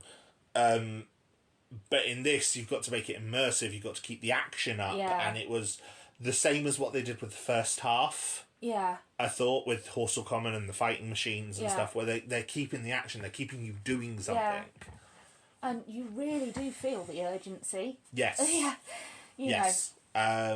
I thought it was fantastic. Yeah. So then you get led to this house, and there's like mad scrawlings on the walls, and it looks like a bombed out mansion. Yeah. And then all of a sudden, Roland bursts in through the door with a bottle on. Yes. And staggering a bit. Yeah. Very brilliant performance by the actor. He did a brilliant job. And he kind of looked and went, "I recognise all of you." Yeah. And Al sort of leaves you in Roland's care. Yeah. And Roland explains how he's been hiding for weeks. And then he leads you into these little booths where you get Brave New World. And a shortened version of it, because Brave New World's like 12 minutes long. Yeah. And it's done as like a... You're separated into 4s for this, aren't you? And it's like a 360 dome projection, isn't it? Yeah, it's like a planetarium style projection. And very, very dizzying, because it's like the camera is flowing around this 3-dimensional space underground, but then the buildings and railings and everything start shooting up. Yeah. But then they don't follow any sort of organised geography or geometry. It goes very, very MC-esher. Thank you. I couldn't think. I was going to say it's like that the painting with the staircases, but I couldn't remember. Yeah, very MC-esher. Very, very good though. Yeah. And go on, you were about to say something. No, I was just going to say that this might be me. This is the English graduate in me coming out, but it was really dizzying. Like I felt so motion sick when we were done. Yeah, even though you're, of course, because you're sat on a seat with your head facing up. But of course, I'm there thinking, because it was so confused, and we do learn that the artilleryman claims to have a plan, but not so really. And I sort of thought that that's a really good example of how his champagne-addled mind is jumping from one thought to another. Yeah, and then you got a bit of narration in the audio, but it was done with the new actors, because the actor playing the artilleryman on that did actually sound like Roland, the actor playing Roland. And obviously it was the new recording of George Herbert, and there was like a little interaction and an argument between them about like, you're a mad dreamer, I have to get away from you, you want us to play games? And he's like, alright then, get out, all of you. Yeah. And then that was coming over the speakers, and then the projection went off, and then we heard Roland outside go, alright, all of you out, sling your hook, you know, like that. Which makes me think the bit earlier with the Eli, the nurse, where we hear her get shot, was that another one of these recorded ones done by the cast, because she was actually quite a way away, and she'd obviously had to set up the room. I mean, obviously the bloodstains are probably painted on, but she had to set up her prop wound and everything like that. You know, very, very clever. Yeah. But the thing I liked with Roland is that he played it... When you first went in and he was just staggering a little bit, you thought, okay, he's had too much champagne. When you came out... Yes. He was a man who'd lost it. Like, he was convinced he had this plan, but he was very, very delusioned. Also, once again, I managed to bump my head coming out. I must be taller than I think I am. Probably, because I'm forever bumping my head. And he said to me, "Are you all right?" I said, "Are you sure we're safe down here?" And he said, "Well, I've not heard one of those things for months." And then all of a sudden we're there hearing ooh-la. Yeah, you're hearing ooh-la. And he says, you know, get out of here, you'll be fine, and sends you through to a room where it says there's an engineer works out of here. You know, let him deal with you. Makes me think of like a communications station, you know, like they used to have during the war, and they'd type out Morse code radio. Yeah, there was like a radio and a telephone and stuff like that. I should mention there's like other people listed in the cast in the little program that we've got who aren't on the sheets that we've got, and I don't know if some of them were some of the voices that we could hear, perhaps. Possibly. Or maybe understudies. Well, I don't know. Or maybe the people that we saw were the understudies. Well, I mean, looking through this list, some of them are the ones that we saw. Yeah. But then there's others, and I'm wondering if they were characters that we saw or could hear in these things. Because the reason I say that is because there's a character who comes in here over the radio, and it's a general or something, and he's saying how, you know, Britain has fallen and it's like the end of days, which is very tense. Yeah. But then the engineer comes in, and the engineer is played by Douglas Santillo, and he only interacted with us briefly. Yeah. He was probably the character we interacted with the least. But he basically takes you through to the next room where there's a whole load of hot air balloon cradles. Yeah. And it's another VR experience. Yeah. And he actually says he's taking you to George Herbert.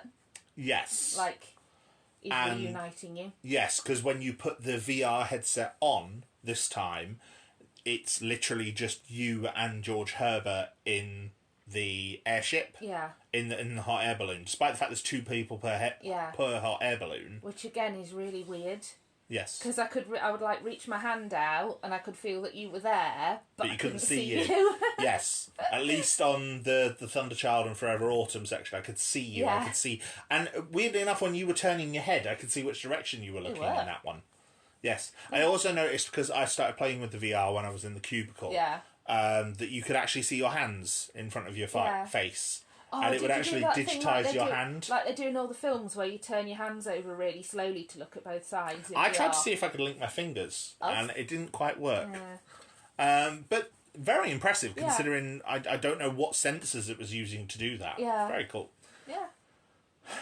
But yeah, you're on the hot air balloon. You fly out of this underground tunnel. Yeah. Where the artilleryman's made his home. Yeah. And you fly over the ruins of London. Yeah. But now the Martians are staggering around or crashing or colliding or what have you. And it's where you basically get Dead London. Yeah. But without the kind of suicidal madness that the narrator has in the original. Yeah. Because George was a bit more encouraged and like, what's happening to them? Yeah. And also, this is George telling his story. So if he's trying to impress upon you what happened, would he want to admit to how mad he'd been? Oh, I never thought of that. Yeah. Yeah. Unreliable narrator. Yes. But then you land in front amongst a crowd in front of this tall Martian that's just gone stock still, and you get Carrie's there, and she's writing about the germs killing them, and George comes out and hugs her and embraces her, which is brilliant. But then the air balloon that you're in takes off and leaves George and Carrie. And as they tell you the last parts of Dead London Part 2, where they explain about, from the moment the Martians landed and breathed our air, drank our water, they were doomed. And you fly through a blood vessel and you see all the bacteriophages and everything like that inside the blood. And then you fly above the Earth, and then you fly to Mars. And as you come to land on Mars in this hot air balloon, a big plate in the ground opens and you see thousands of fighting machines, like in every direction all around you in 360, and you get the big ooh-la and then the credits. Yeah. And, brilliant. Amazing. I think it kept the horror of the original epilogues. Yeah. The original NASA epilogue. Yeah. While still keeping some of the hopefulness of the original epilogue. And they all lived happily ever after, or did they? Yeah. Very much so. So yes, then we came off the hot air balloons and met Funk. Yes. Who gets you to pose for your pictures and explains how, you walk through a hall of triumphant newspaper clippings and people talking about George Herbert's story, I noticed. But a mixture of historical characters that were around at the time who would have possibly reviewed George Herbert's story, including H.G. Wells himself. Oh, there was a quote there from H.G. Wells. It's so clever. I honestly think if you were a detail-oriented person, you could spend double the amount of time in some of these settings that you do, because there's just so much attention being paid to all of the details. Oh yes, and I mean it's about 2 hours, but they kind of it has to be time limited. Yeah, but I would love to go in there and read all the details and look at all those sets and just pour over them. Oh yeah, because I'm really nosy as well. So absolutely fantastic attention to detail.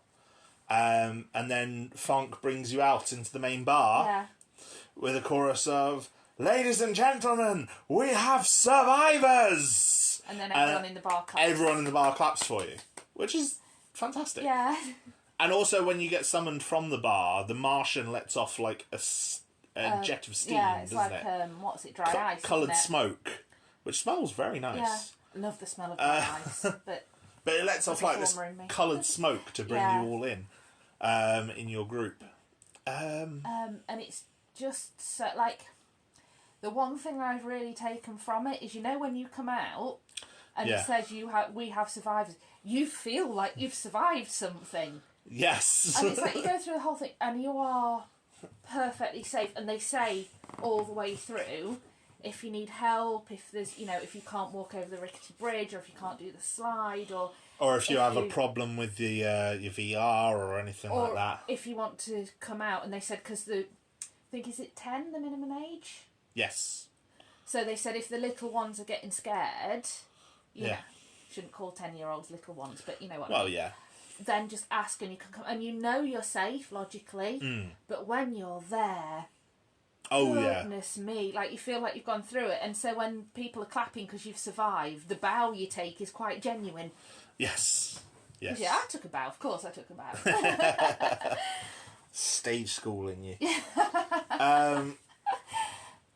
But yeah, I thought it was fantastic. Yeah. I really enjoyed it, and the thing that I found myself wondering about, and we had this discussion on the tube back to the hotel, was, by the way, the food's amazing as well. The ticket you booked for us had like dinner and money off the merch. Yeah, and the red weed cocktail was included. The cocktail at the red weed bar, and we got a meal which included like a main and a dessert. Yeah. So we bought didn't we buy the desserts extra? Yes, you got the main and the drink. Main and the drink, that was it. But for dessert, I actually had some of Peggy's apple pie. Yes, and I had a Thunderchild ale, which was very nice. Yes. Very, very tasty. Would recommend, would have again. I'm not even much of an ale drinker, but it was very, very tasty. And unlike a lot of pale ales, wasn't citrusy or anything. No. It tasted very hoppy. Yeah. Which is good. It actually tasted like a beer. But it was a pale ale. Yeah. And they also, just as a little segue, I noticed that the menu had vegetarian, vegan, and gluten-free options. Yes. But yes, it was very, very good. The food was good. But yeah, what I was saying is I ended up thinking about the alternate history of this. Yes. Because the immersive experience is set at a time after the invasion, and it's telling you the true story of the invasion, and it's done in such a way that it explains that there's almost like a secret to it with the British Empire taking credit. Yeah. It had me thinking, like, if this was set in 1904, was it even 1908? I don't know. Anyway, 10 years after the invasion. Yeah. So we're in the early 1900s now. What would happen next? Yeah. Because World War I isn't far away from that. No. So it's like, would World War I happen differently? Yeah. Would powers like Germany be less willing to take a pot shot at the British Empire because the British Empire claims to have defeated the Martians? Would the British Empire be able to use Martian technology? Because that's like a key part of Brave New World, where the artilleryman says, maybe we'll capture a fighting machine. That'll be our turn to do some wiping out, There's so many implications. The thing that it honestly got me wondering about was the women's suffrage cause. Oh, that's a good one. Specifically because Carrie in this had a much bigger role. Yeah. And she seemed to be much more active within her role. Mm-hmm. Like, you see her, she's writing and... She was also wearing trousers at the start, which I thought was a nice touch. Yeah. And there's like Eli the nurse, who she says she's a civilian. And it's one of those where the women obviously would have ended up taking a much more active role.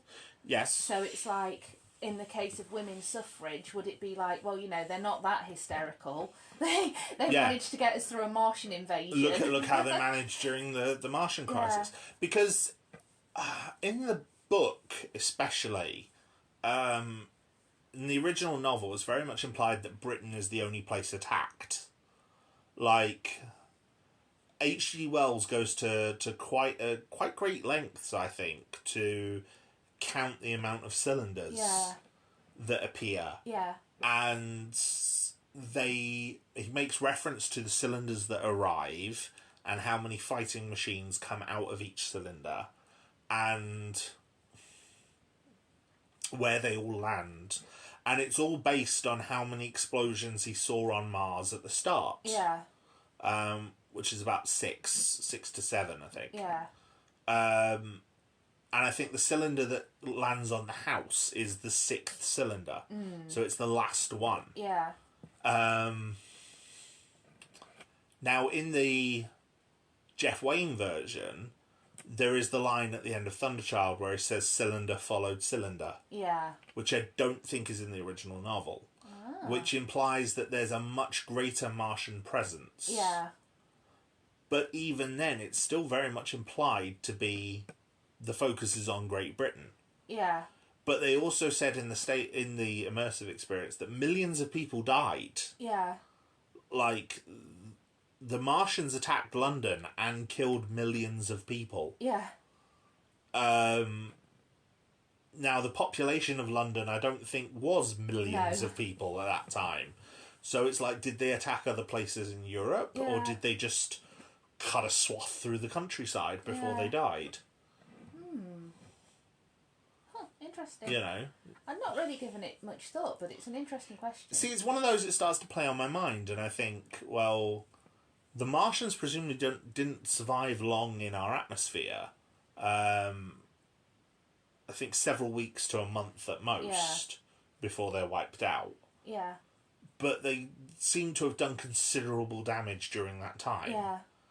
Because it's like, not just the ones that they exterminate with the heat ray, not just the ones that they fight, not just the ones that get killed in the panic, but also the ones that they then feed from. Yeah. As well. So, yeah, it's intriguing. Yeah. I find the idea of the alternate history and what the world could look like in this scenario very intriguing. Yeah. I did find myself thinking, because I love a good conspiracy theory. You know I love a good conspiracy theory. Yeah. And part of me was thinking, what if this was like a whole, almost like a conspiracy theory that had been cooked up, like you get the National Enquirer, that kind of thing.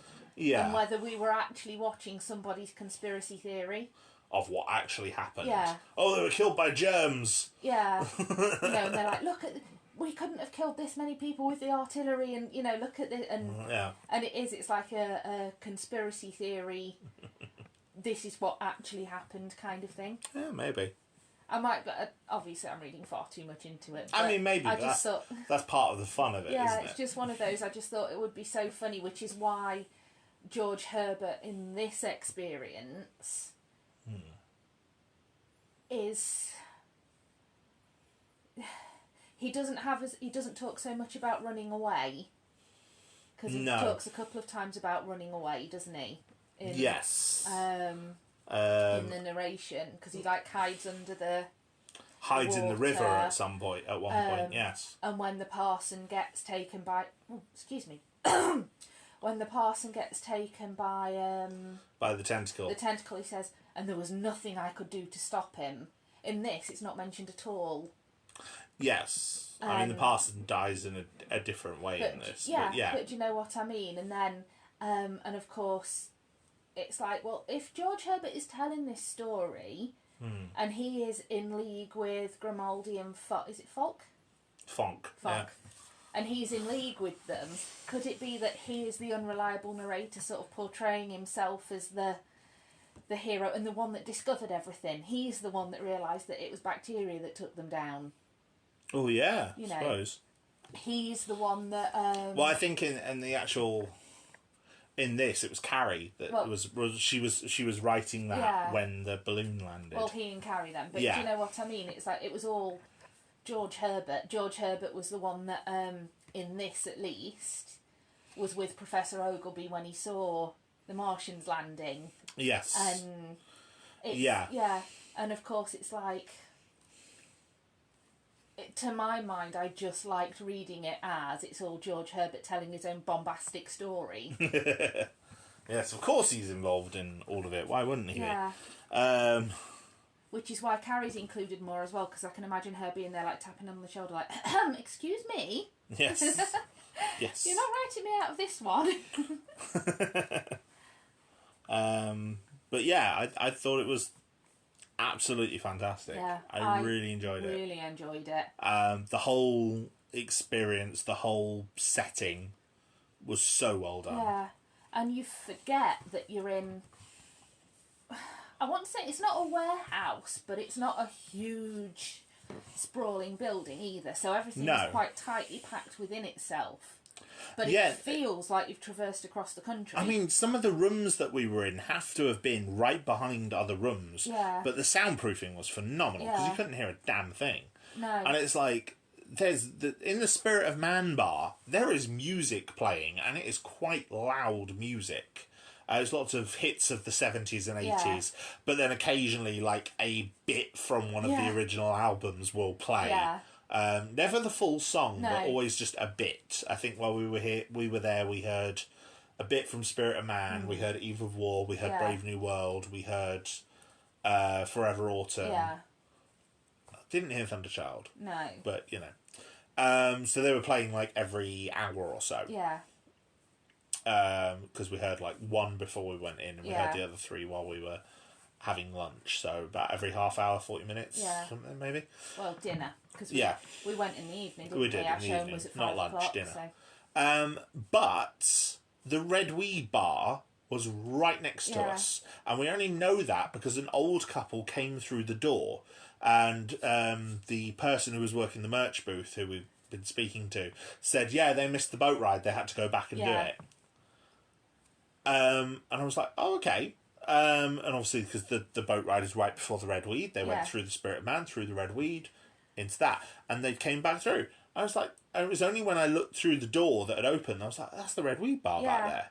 But when you're in the Red Weed Bar, you can't hear any of the sounds from the Spirit of Man bar. And it actually feels hidden. Yeah. And you get a sense of the geography as you're going round. Like, there's a staircase down from Horsell Common, and then there's a staircase up from the boats to the Red Weed Bar. But then at the same time, you go down some steps, you go down the slide. Yeah. And then you come up again with funk at the end. Yes. So it's like, there's a significant portion of it on the lower level. Yeah. But it's just, I know I keep saying it, but it is so immersive.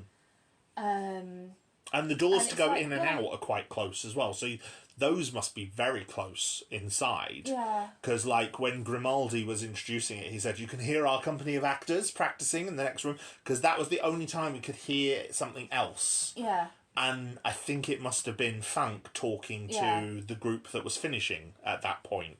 Yeah. Because that's the only other thing I can think it would be. But it's just... for me as well, it was all of the small details, like the flooring was different in every room.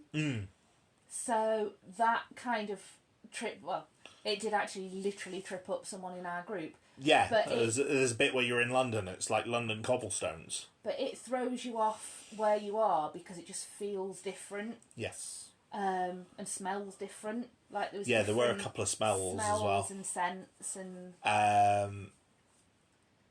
But yeah, so clever. And so well done. And I had something else I was about to say, and it's completely gone. Sorry, did I distract you? No, I can't think what it was. And what I thought was brilliant as well is the fact that all of the actors stayed in character, and a lot of it was improvised. Because obviously they had a script. Yes. Because they had to keep it moving along. Well, but they also interacted with the people that were there Yeah. And that was improvised, and to stay in character and improvise that. Like when we were in the parlour with Peggy, she tried to get you to sing Daisy Daisy. Yes. Yeah. Because you were clinging on to me to be alive, apparently. She's kind of, because she's starting to panic as well. So she's like, go on, sing us a song, love, sing us a song. Which was, it was very good. Oh, I remember what I was going to say. It's when we were in the Red Weed Bar, like I said, there's 2 groups in the Red Weed Bar at any time. So we arrived as the second group coming in. The group ahead of us went ahead about 10 minutes after we arrived in there. Then another group arrived about 5 minutes after them. And then they were in there for about 10 minutes before we went through. So there's only, 25 minutes, half an hour between each group? Yeah. Which means it must be so well rehearsed between the 2 groups, especially when you think of a character like the artilleryman, which is presumably why there's 2 actors playing the artilleryman, because it's quite an intensive role, because while one's at one half of the thing, the other one's at the other half, and so on, because it's the only character that appears in both halves. And so everyone has to get ready and take the time, and I think that's why some of the VR sections maybe were quite long. Like the Spirit of Man one. I keep calling it the Spirit of Man, even though it's not the song Spirit of Man, because it's the bit where you're in the fighting machine, and like I said, it was looping, and it went on for a little bit, and I think that was because it's to wait the time to keep the timing between the groups. It's so well done. And it must be so finely rehearsed. And it does feel choreographed. That's the only way I can put it. It's like everything, it's either on a musical cue or an acting cue, or even a visual, like a light going off, or, you know. Yeah. But it's not done in a way that feels rehearsed. No, it's that makes sense. Look back over it. Yeah, it feels very improvisational, and it feels so immersive. I mean, clues in the name, I suppose. Yeah. And I think also props to the actors, because they were the ones who realised, like they worked out, these are the members of the party that we can spook. These are the members of the party we can pick on and get interaction with. There was this poor woman, she was the one where on the common, the heat ray went and she jumped. Yes. And after that, people realised she was the jumpy one. Yeah. So, like, the artilleryman came rushing in at one point and made her jump jump, yeah. And it's very clever, because you have a different group each time, so you have a different audience each time. Yes. So they have to adapt it for each individual party that's going through. Yeah. But, I mean... it was very, very good. Yeah. Good birthday present? Very good. And we'll definitely go again. Yeah. Yes. So, that's our little review. I said it'd be a short one. I said it'd be a short one, not quite so short when we got into it, because we wanted to give you a... there's probably a lot of people out there who probably won't be able to go and experience this live, or if they will, they might not be able to go for years.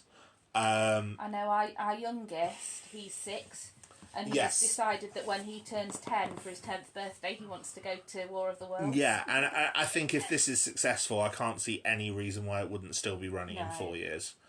But it's brilliant. If you have the chance to go see it at any point, if you're in London and you have a chance to go and see it, go to it. It is... Oh, definitely. Especially for the price point in London. Well, yeah. As well, for what it is as a theatre show, and especially if you go with the extra ticket and get the meal included, and you got £20 off at the merch stall. I mean, the album on its own is £15. So, and you got your photos as well. Yeah, so we got the album for free and the photos. You've got 2 photos at the end, because 2 tickets. Yeah. And it is one of those where if you buy the VIP ticket... Yeah. You can go and literally not have to spend any more money. Yeah, I mean, we chose to. Tube fees and stuff. Yeah, we chose to, because we got extra merchandise, and we got some... we got some cocktails, didn't we? We got some cocktails, and we got some dessert and things like that. But absolutely brilliant. for the price it is in central London as well, because it's not far from Aldgate, so it's pretty much central London. And it's very accessible. Yes. I don't much like travelling in London because I'm not a Londoner. You are. Yeah. So, but I think it was Fenchurch Street Station, train station, or Aldgate or Aldgate East or Bank, I think was quite close as well. And it's tube accessible, and and also as someone who, like I keep saying, I use a walking stick.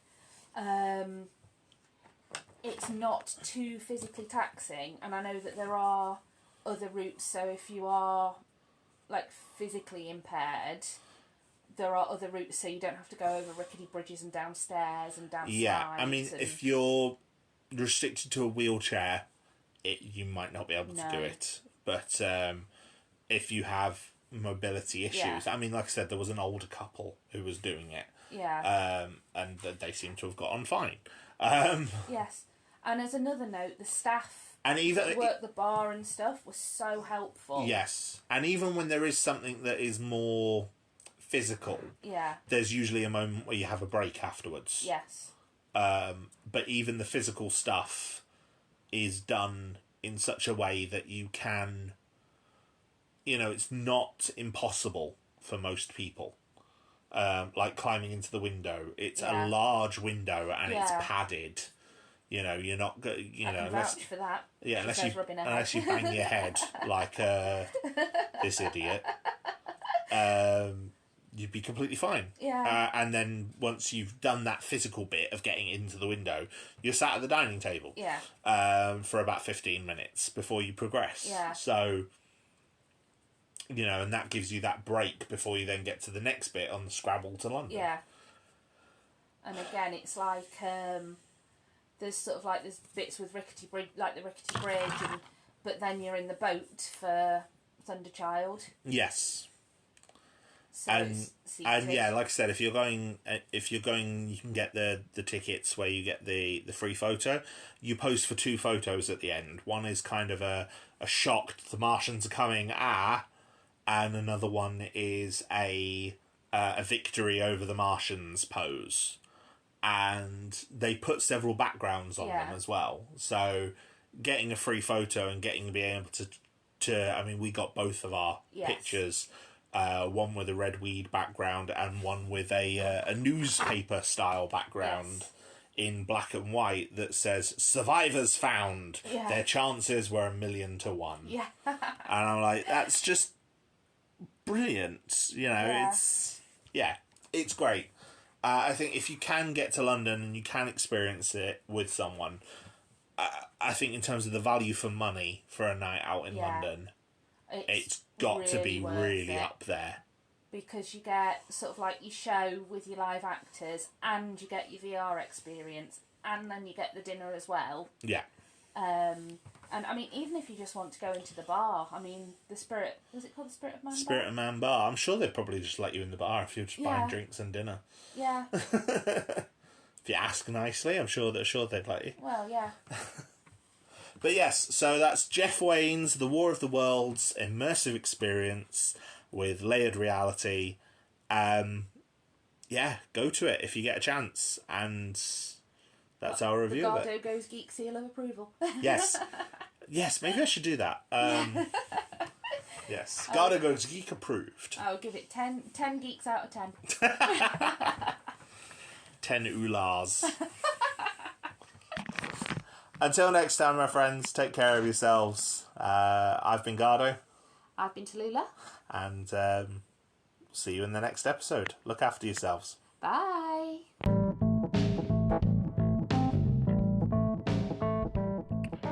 Thank you, my friends, for once again joining me on Garhdo Goes Geek. Your continued support for this podcast means the absolute world to me, and I am grateful for every single one of you who stays and listens to one of my episodes.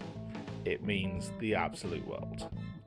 Now, if you would like to engage more with me or the podcast, we have a Discord community, small but growing, and we now have commissions open on Ko-Fi.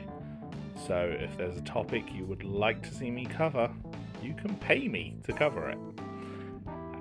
All funds will be used for legal purchase of the relevant items where I do not have them. Have a look on the link tree for more information. Until next time, look after yourselves.